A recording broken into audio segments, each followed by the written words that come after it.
हाय students, आधीच्या व्हिडिओमध्ये आपण फंड बेस्ड फायनान्शियल सर्व्हिस म्हणजे काय किंवा फंड बेस्ड फायनान्शियल सर्व्हिसमध्ये कोणते कोणते पॉईंट्स येतात, फंड बेस्ड फायनान्शियल सर्व्हिसमार्फत फंड बेस्ड फायनान्शियल सर्व्हिसमार्फत कोणत्या कोणत्या सेवा दिल्या जातात, ह्या सर्वांचा अभ्यास हा आपण आधीच्या व्हिडिओमध्ये केलेला आहे. ओके, आता आपण नेक्स्ट क्वेश्चन बघू, तो म्हणजे फी बेस्ड फायनान्शियल सर्व्हिस.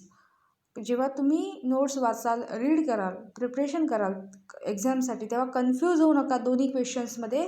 जो आपण आधी क्वेश्चन बघितला तो आहे फंड बेस्ड फायनान्शियल सर्व्हिस आणि आता आपण जो क्वेश्चन बघतोय तो आहे fee based financial service. Okay, fee based financial service म्हणजे शुल्क आधारित आर्थिक सेवा म्हणजेच fee based financial service. Okay, त्यामधला पहिला पॉईंट आहे issue management.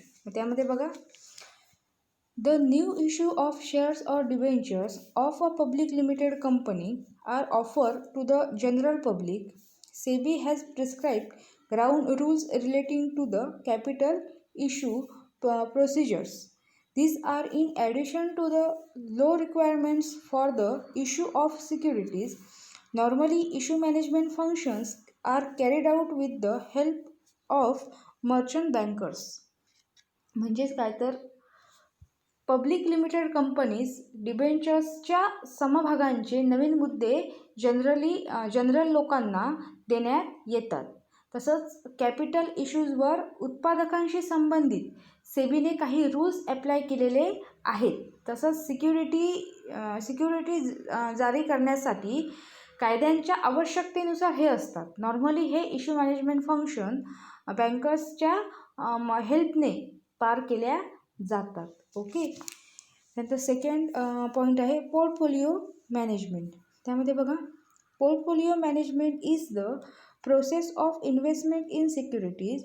It involves proper decision making. A portfolio is a collection of different securities. It involves proper money management. It is a dynamic and flexible concept and involves continuous and systematic analysis, judgment and operations. The portfolio management can invest the funds in capital market and money market. They have also entered in the secondary market on behalf of their clients, particularly the NRI. म्हणजेच ह्यामध्ये ते काय म्हणतात की portfolio management ही सिक्युरिटीजमधील गुंतवणुकीची process आहे. काय म्हटलं आहे त्यांनी? पोर्टफोलिओ मॅनेजमेंट ही सिक्युरिटीजमधील गुंतवणुकीची प्रोसेस आहे. यामध्ये राईट डिसिजन घेणं इन्व्हॉल्व असतं. तसंच पोर्टफोलिओ मॅनेजमेंट डिफरंट सिक्युरिटीजचं कलेक्शन जे आहे ते यामध्ये असतं. त्याचप्रमाणे यात मनी मॅनेजमेंट पण असतं. ही एक गतिशील आणि लवचिक कन्सेप्ट आहे आणि यात कंटिन्युअस अँड सिस्टमॅटिक ॲनालिसिस, तसंच त्यांनी म्हटलं आहे बघा, जजमेंट अँड ऑपरेशन्स इन्व्हॉल्व असतात.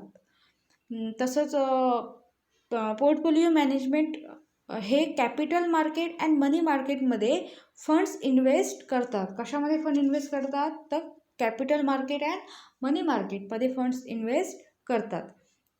त्यांनी क्लायंट्सच्या वतीने ऑन बिहाफ ऑफ क्लायंट्सच्या वतीने म्हणजेच on behalf of clients and specially सेबीच्या वतीने सेकंडरी मार्केटमध्ये एंटर केलं आहे. कोणासाठी आणि कोणाच्या वतीने? तर on behalf of clients and specially सेबीच्या वतीने किंवा सेबीसाठी, SEBI on behalf of SEBI secondary मार्केटमध्ये त्यांनी एंटर केलं आहे किंवा सेकंडरी मार्केटमध्ये त्यांनी प्रवेश केला आहे. ओके, त्यानंतर थर्ड पॉईंट बघा, कॉर्पोरेट काउन्सिलिंग. त्यामध्ये बघा, corporate counselling involves advising or guiding the companies in their activities. Promoters face problems from time to time. The banks are experts provide corporate counselling from time to time.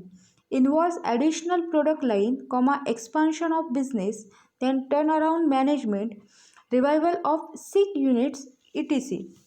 म्हणजेच corporate काउन्सिलिंगमध्ये ते काय म्हणतात की counselling म्हणजे काय तर समुपदेशन, ज्याला आपण म्हणतो की काउन्सिलिंग करणं. आपण जेव्हा एखाद्या व्यक्ती बघा, एखाद्या गोष्टीचा जेव्हा सतत विचार करत असतो किंवा एखाद्या व्यक्ती जेव्हा एखाद्या टेन्शनमध्ये असतो एखाद्या गोष्टीचा परत परत विचार करणं किंवा तेव्हा त्याला काउन्सिलिंगची गरज असते, त्याला काउन्सिलिंग केलं पाहिजे. मग काउन्सिलिंग म्हणजे काय, तर समुपदेशन मीन्स काउन्सिलिंग. ओके, तर त्यामध्ये त्यांनी काय म्हटलं आहे की कॉर्पोरेट काउन्सिलिंगमध्ये कंपन्यांना त्यांच्या क्रियाकल्पांमध्ये ॲडव्हाइस देणे किंवा त्यांना गाईड करणे हे इन्व्हॉल्व असतं. काय असतं कॉर्पोरेट काउन्सिलिंगमध्ये, तर कंपन्यांना त्यांच्या क्रियाकल्पांमध्ये ॲडव्हाइस देणं, म्हणजे ॲडव्हाइस म्हणजे सल्ला देणं, त्यांना ॲडव्हाइस देणं किंवा त्यांना गाईड करणं म्हणजे मार्गदर्शन करणं हे यामध्ये इन्व्हॉल्व असतं. ओके, त्याचप्रमाणे प्रमोटर्सने म्हणजे प्रमोटर्स जे असतात त्यांना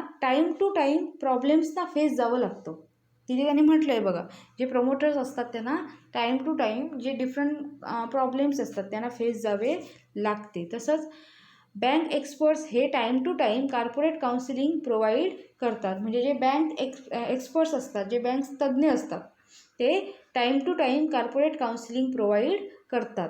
तसंच ॲडिशनल प्रोडक्ट लाईन म्हणजे अतिरिक्त प्रोडक्ट म्हणजेच ॲडिशनल प्रोडक्ट लाईन, तसंच expansion of business, then turn around management and revival of sick युनिटचा सुद्धा यामध्ये समावेश असतो. कोणाकोणाचा असतो बघा, additional product line, expansion of business, turn around management and revival of sick units यांचा देखील यामध्ये समावेश असतो. ओके, त्यानंतर 4th नंबरचा पॉईंट बघा, loan based सँडिकेशन.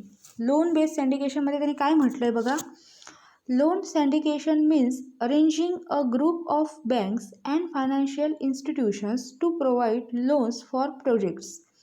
Risky projects require large amount of capital which may not be available with one bank. They provide financial services to the companies as well as the banks. They can charge their fees to either or both the parties.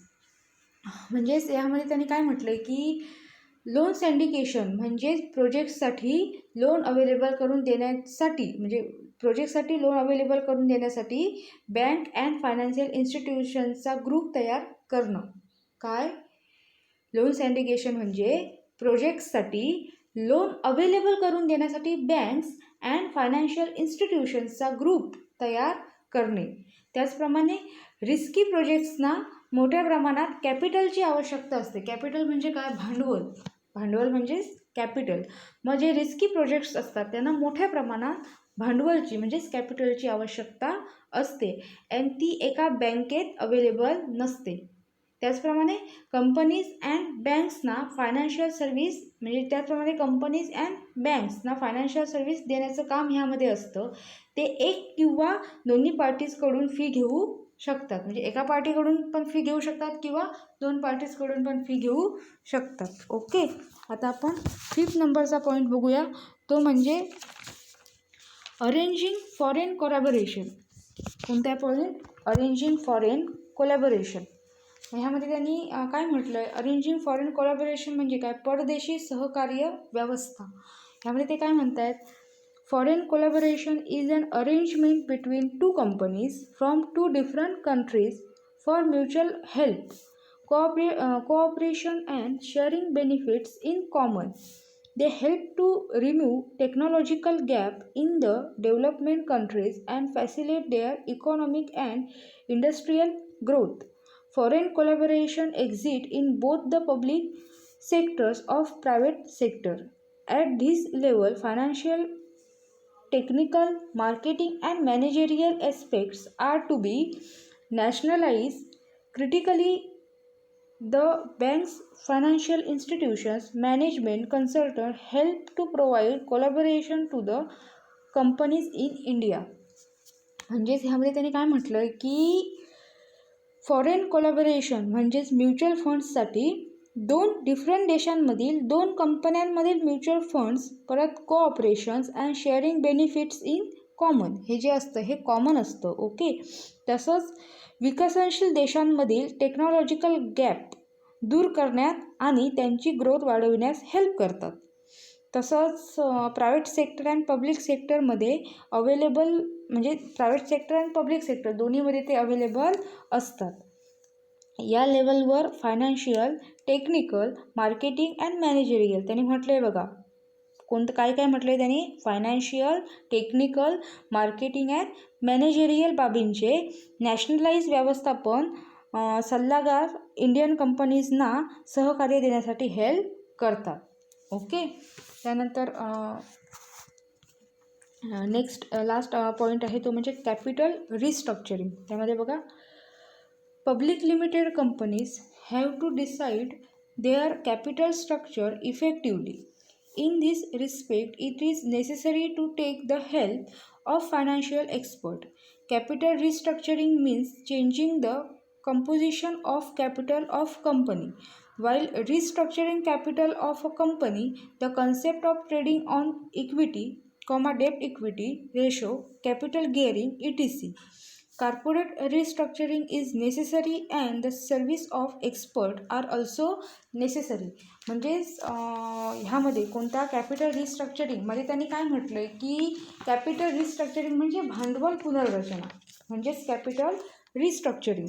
त्यामध्ये ते म्हणतात की public limited कंपनीजना त्यांची capital structure प्रभावीपणे ठरवावी लागतात. काय म्हटलं आहे त्यांनी? परत सांगते, पब्लिक लिमिटेड कंपनीजना त्यांची कॅपिटल स्ट्रक्चर ही प्रभावीपणे ठरवावी लागते. या संदर्भात फायनान्शियल एक्सपर्ट्सची हेल्प घेणं हे खूप इम्पॉर्टंट असतं. तसंच कॅपिटल रिस्ट्रक्चरिंग म्हणजे भांडवलाची रचना बदलणं. कंपनीजचं कॅपिटल रिस्ट्रक्चरिंग करताना इक्विटी डेप्ट रेशो, कॅपिटल गिअरिंग इत्यादींवर व्यापार करण्याची संकल्पना. तसंच कॅपिटल रिस्ट्रक्चरिंग हे ह्यासाठी खूप इम्पॉर्टंट असतं. त्याचप्रमाणे एक्सपर्ट्सची सिक्युरिटीज ही सुद्धा ह्यामध्ये कॅपिटल रिस्ट्रक्चरिंगमध्ये एक्सपर्ट्स जे असतात त्यांची सिक्युरिटीसुद्धा खूप इम्पॉर्टंट असते. म्हणजे जे तज्ज्ञ असतात त्यांना सिक्युरिटी भेटणंसुद्धा ह्यामध्ये खूप इम्पॉर्टंट असतं. सो हा आपला झाला फी बेस्ड फायनान्शियल सर्व्हिस हा क्वेश्चन. ओके. क्वेश्चन वाचताना किंवा क्वेश्चनचे जे पॉईंट्स असणार आहेत ते पाठ करताना कन्फ्यूज होऊ नका. Fund based financial service and fee based financial service हे 2 डिफरंट टाईप्स आहेत. ओके. थँक्यू.